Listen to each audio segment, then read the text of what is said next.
one time I was at a bar. I had a roommate who was Irish, and we were at a bar pretending to do Scottish accents, and there was nobody at this bar. He was Irish, but he was pretending to do Scottish accents? He was from Dublin, and we were hanging out at the 3 clubs, and there was nobody in the bar but us and the bartenders, and they were far down the other side of the room. And so, for some reason, he was talking about a friend of his, and he was doing a Scottish accent to tell the story. And so I started doing it too. And then these girls came up next to us and ordered drinks. And they're like, "Oh, where are you guys from?" And he's like, "Oh, from Aberdeen." And he could really do it. And I could kind of do it. And so he was nailing it. And they're like, "Oh my God, his accent is so great." And then all their friends showed up, and more girls. Now the bartenders they knew me. And they knew that we weren't Scottish earlier in that evening.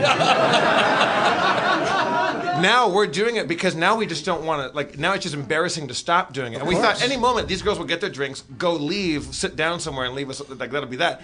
And more people came around, and it's like are you from, I've been to Aberdeen, and now you're in trouble. But it's like, how far is Aberdeen from Leith? It's like, it's about 45 minutes to go up there, and he knew all the fucking shit.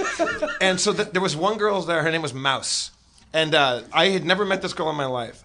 I proceeded. Was she a DJ? She actually was a DJ. Okay, all right.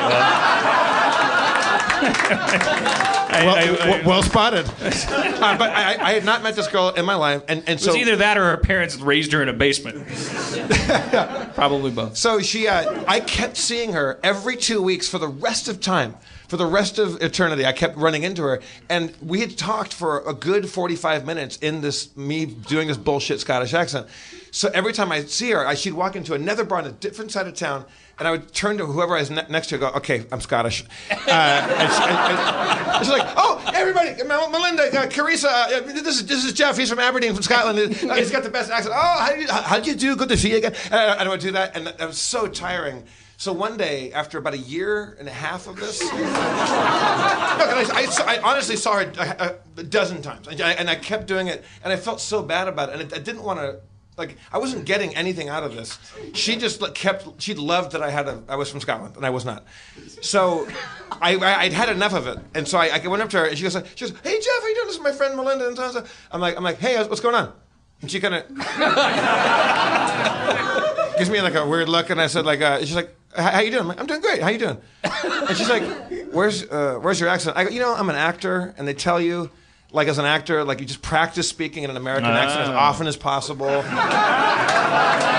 just to get good at it." And she goes, and she's still looking at me she goes, "Okay, do it. Do your American accent." I'm like, "What do you want me to say?"